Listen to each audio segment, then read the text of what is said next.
It's November 12th here in Seoul, and I'm Kim Dami. We begin with these stories making the headlines at this hour. Starting with Bitcoin clearing another record. The price of Bitcoin hit yet another all-time high of $88,000 on the back of Donald Trump's U.S. presidential election win. The Dow Jones, S&P 500, and Nasdaq also closed at new all-time highs, building on last week's record run. North Korean leader Kim Jong-un has finalized a defense pact with Russia, a step that will further legitimize heightened Russia-North Korea military collaboration. At least 14 people were killed and 15 others injured in a rare Israeli airstrike on northern Lebanon. Monday's strike was the northernmost point in Lebanon targeted by Israeli forces since the war began. The price of Bitcoin continues to soar on the back of Donald Trump's U.S. presidential election victory, surpassing $88,000 now. Wall Street also continued its winning streak with three major indexes hitting all-time highs. Lee Seung-jae reports.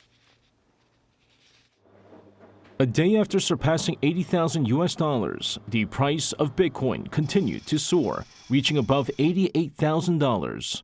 According to U.S.-based Coinbase, as of 7 a.m. Korea Standard Time, the price of a Bitcoin stood at $88,186. The cryptocurrency market has recently been on a winning streak, with watchers pointing to Donald Trump's victory in last week's U.S. presidential election. Trump has expressed positive opinions regarding virtual currency, with Trump set to see a Republican trifecta with the majority in Congress and the House of Representatives. Wall Street also continued positive momentum, with all three major indexes hitting new all-time highs. The Dow Jones Industrial Average closed over 300 points higher compared to the previous trading session, while the S&P 500 inched up slightly to surpass 6,000 for the first time. The tech-heavy Nasdaq hovered around the baseline, but rose just enough to reach an all-time high of 19,298.76. Meanwhile, the price of Tesla stocks has continued to soar for the fourth straight trading session since the election day. It rose almost 9% on Monday's trading session, closing at $350 a share. The closing price is the highest in 2 years and 7 months, with Tesla shares having soared over 39% during the 4 trading sessions. With Trump expected to tighten U.S. trade policies, the U.S. dollar strengthened against the Korean won, surpassing 1,400 won against the greenback. It marks the first time in 2 years that the dollar-to-won exchange rate closed above the 1,400 mark. The strengthening dollar also comes despite the Bank of Korea's recent rate cut decision, which closed the rate gap between the two central banks. Lee Seung-jae, Arirang News. North Korean leader Kim Jong-un has signed off a defense pact with Russia just 2 days after Russian President Vladimir Putin did so. Our Iuni has the details. North Korea has officially ratified its Comprehensive Strategic Partnership Treaty with Russia. According to the regime's Korean Central News Agency, the treaty was approved by a formal decree or a formal order from its leader Kim Jong-un on Monday. The agreement, which was signed following a summit in Pyongyang in June, states that both countries will provide military assistance if either is attacked. Putin, who described the treaty as nothing new, comparing it to a previous Soviet-era agreement that has since expired, also signed a law ratifying the treaty, which was officially published on Saturday. The treaty will take effect once North Korea and Russia exchange ratification documents. Meanwhile, Ukrainian President Vladimir Zelensky said on Monday that Ukrainian soldiers are holding off around 50,000 Russian troops in the Kursk region of Russia. This comes amid reports that over 10,000 North Korean soldiers have been deployed to Russia, with some small-scale clashes already reported. In August, Kiev launched a surprise attack into Russia's Kursk region, stating that it was necessary because Russia was planning a new offensive from there. The goal was to create a buffer zone to prevent future cross-border attacks. However, Russian forces have since regained about half of the territory that was initially lost. Over the course of the 3 months of fighting in Kursk, Ukraine's commander-in-chief says that nearly 8,000 Russian soldiers have been killed and over 12,000 injured. Since Russia's invasion of Ukraine in 2022, North Korea has become one of its most important supporters, further deepening their relationship.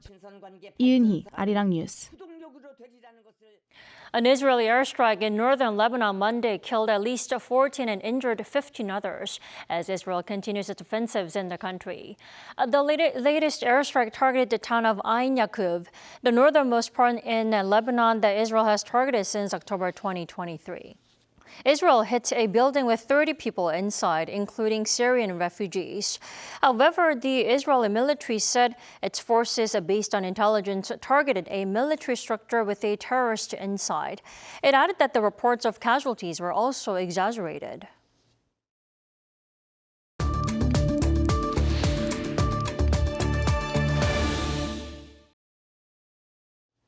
U.S. Democrat Andy Kim has become the first Korean American elected to Senate.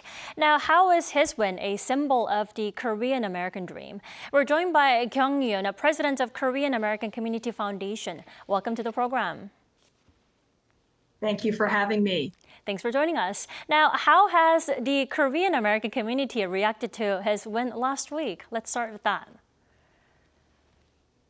Well, I have to say that there was so much joy and celebration and just expressions of pride in the Korean American community about Andy Kim being elected to the Senate. He's been a three-term congressman, and we do already have other members of Congress, but this is the first time that a Korean American has been elected to the U.S. Senate. I think it was just such an important milestone for many immigrants and children of immigrants.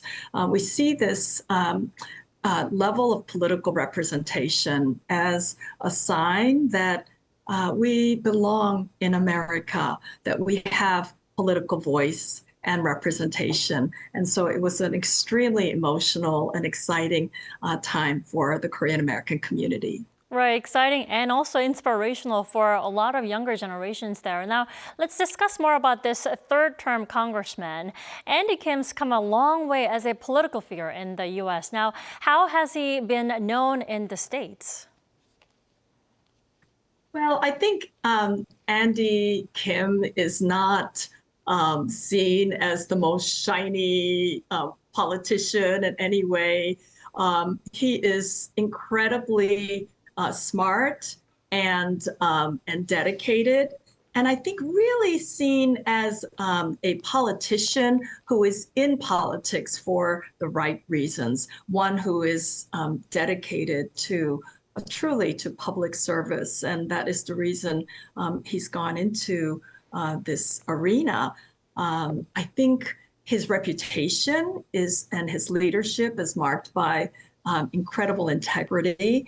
I think the one incident that cemented in many of our minds about his character and his devotion to serving the country and really the respect for democracy was on January 6th in 2021, when after the attack on Congress that led to many, and he was in the building at the time along with fellow members of Congress, that as he was leaving that night, unaware really that there were cameras around, that he just very spontaneously started picking up the garbage and some of the trash that was around, and it was just the halls of Congress were a mess, and he was there picking it up in his wearing his suit and tie. And I think for many people who saw that as such a statement of who he really is and what kind of character he has. Right, says a lot about him, not just as a politician, but just as an individual, as a U.S. citizen. Now, I hear President Yoon, you've had yourself a chance to learn about his personal journey in person and what it means to build power and drive change as Korean Americans. Tell us more about that experience. Well, that's right. So I am the president and CEO of the Korean American Community Foundation, KACF. We are the largest philanthropy in the U.S., providing grants to nonprofit organizations that are helping low-income and vulnerable neighbors in our communities. And also we advance philanthropic giving in our community. So every year we convene a giving summit. It's a conference where we explore and celebrate what giving can look like and what it is. And this year in September, Andy Kim spoke at our Giving Summit. And I just remember, he talked about how giving can take many forms. People always think of it in terms of money, which is of course important, but we can also think about giving through service, through social impact, through volunteerism, and many other ways. And but of course we can't, forget the dollars, which are important. And I have to say that throughout Andy Kim's campaign, many Korean Americans mobilized around the country, enthusiastically funding his campaign. And I think the practice of philanthropy becoming more common and habituated for Korean Americans, that we are exercising our giving muscle and building infrastructure around giving to drive change that we see as being important. It really showed up through the generosity and organization of Korean Americans around Andy Kim. And I do think that this is also a generational shift, something that 1.5 and second generation Korean Americans are really rising up together with the first generation. And this will continue to grow as we build our philanthropic, but also political power. Definitely. Before I let you go, President Yo, what is it? Tell us what the Korean American community is really looking forward to the most during his 6-year term. Any particular field of interest? Well, I think that we understand that as a U.S. Senator, Andy Kim is, a senator for all of his constituents in New Jersey and really for all Americans and not just Korean Americans. And yet for our community, there is just so much pride in having him as the first Korean American senator. He has said that he is dedicating himself to really helping the country heal, because this election was very divided, and also for Democrats, it was a big disappointment. But for Korean American Democrats, Andy Kim's election was really a bright spot and giving hope and really looking towards the future. Senator-elect Kim talks often about his 2 sons who are 7 and 8 years old and how he does what he does for their future. And I think all Korean Americans understand that the significance for our future generations to be able to look at political leaders and see somebody who looks like us. And that representation is essential for our future. Prime example of that. Now, President Yoon, thank you so much for joining us all the way from New York this morning. You have a great night there.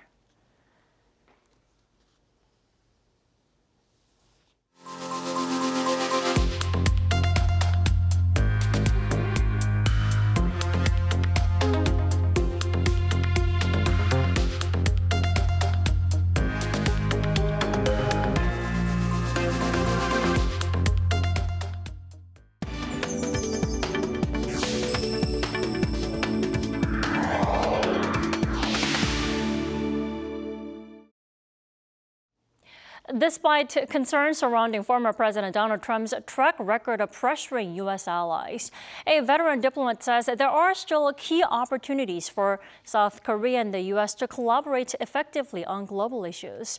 Our Oh Soo-young tells us more. With the return of former US President Donald Trump to the Oval Office next year, Seoul and Washington have the chance to reinforce their alliance based on America's global leadership and South Korea's strengths and capabilities. That's according to veteran diplomat and Professor Ahn Ho-young, former ambassador to the United States.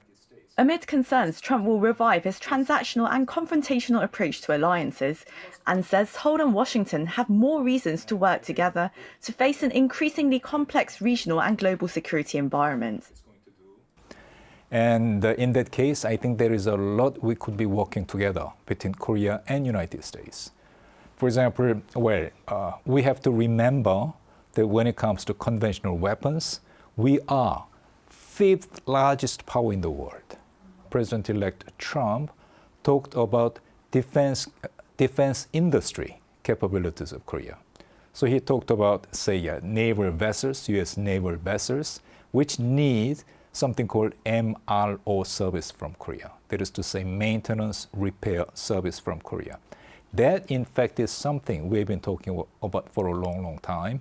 But at the same time, I was very positively impressed that President Trump, in fact, understands about it, why we need cooperation in that area as well. Also, as countries brace for fresh tariffs and trade wars under a second Trump administration, Ahn said the US would benefit more from economic cooperation with South Korea, as Trump tries to ramp up business growth and household income for Americans. He noted that South Korea was the largest foreign investor in the United States last year. So we have to fight inflation, and we have to fight slow economic growth. And again, I think Korea has a lot to offer. Why? Because we have world-class manufacturing capability, and we have world-class research capacity. And we, in fact, can work very closely with the United States for that, in order to fight inflation, in order to promote economic growth. I think the last thing we need for that would be high tariffs. High tariffs would be adding to inflation. High tariffs would be discouraging economic growth. So I very much hope that that issue could be worked out between Korea and United States. Turning to security matters, Ahn raised the need for Seoul and Washington to coordinate their approach to North Korea as the regime's threat to global security increases. Having served as ambassador to Washington during the early months of Trump's first term, Ahn said the US leader's two-pronged strategy during his first term, maximum pressure and maximum diplomacy, can complement Seoul's current approach to the North. Today, that in fact is something we need. Maximum pressure and maximum diplomacy, but at the same time, there should be a third element, which is deterrence. Deterrence is definitely more important than at the time. Why? Because North Korea has more nuclear weapons. North Korea has more missiles. And North Korea is now, colluding between North Korea and Russia. Amid growing polarization in international relations and the rise of authoritarianism, Ahn said Seoul and Washington should turn these challenges into opportunities. Then I think there are many avenues of efforts we should be making, like bilateral relationship, trilateral relationship, multilateral relationship. And one thing we must not forget is something called Global South. Global South. The countries in the Global South. And they, in fact, are watching. They, in fact, are watching what United States stands for and what countries like Russia and China stands for. And I think it will be very important for us, who in fact believe in rule-based international order, to let people in the Global South understand we are not just for ourselves. During their first phone conversation last week, President Yoon Suk-yeol agreed to meet soon with the incoming US leader to discuss bilateral issues in more detail. Observers hope the meeting will take place within the coming weeks before Trump takes the oath of office again on January 20th. Oh Soo-young, Arirang News.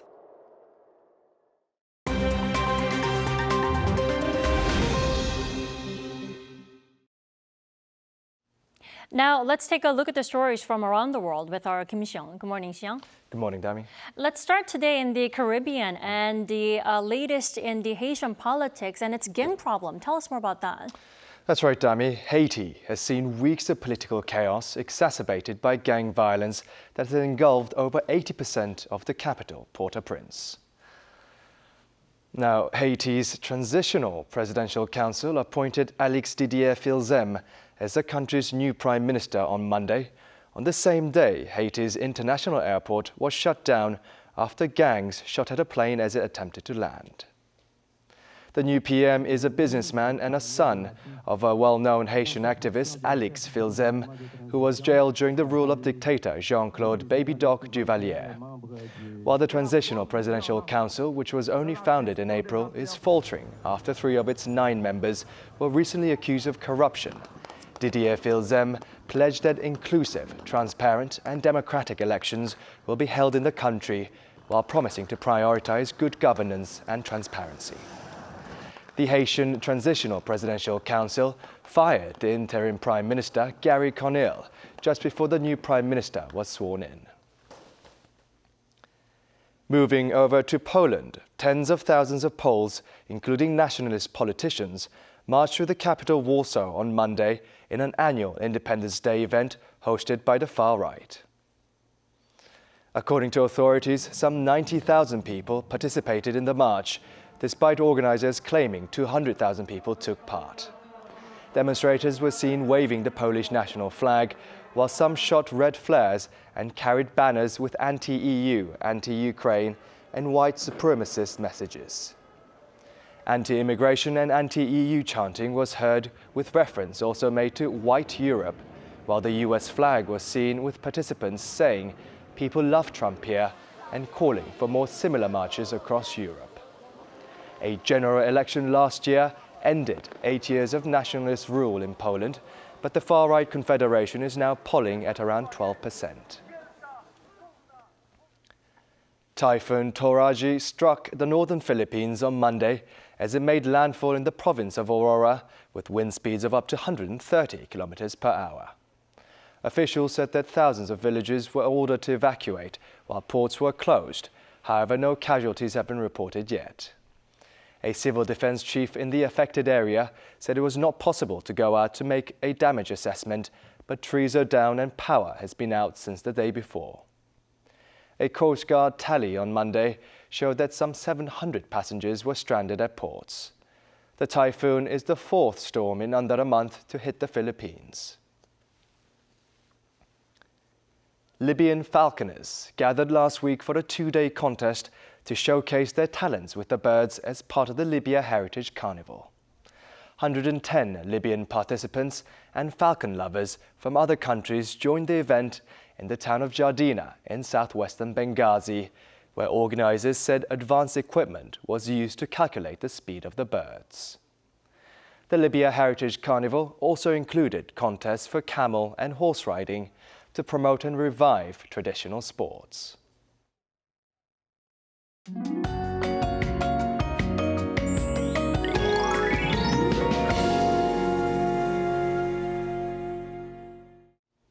The warming trend continues today. Even the daylight hours feel too short for this kind of warmth.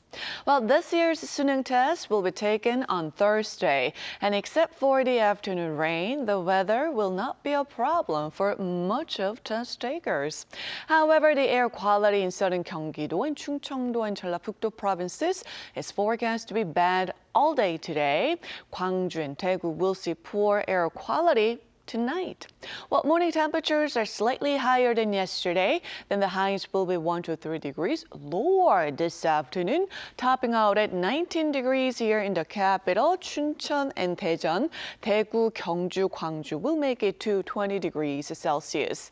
A cloudy and foggy morning will turn much brighter with plenty of sunshine in the forecast nationwide. Now, warmer than average temperatures continue through the week. Then after the rain in the capital and Gangwon-do on Sunday, temperatures will drop rapidly, greeting early winter next week. Well, that's Korea for you, and here's a look at the international weather conditions.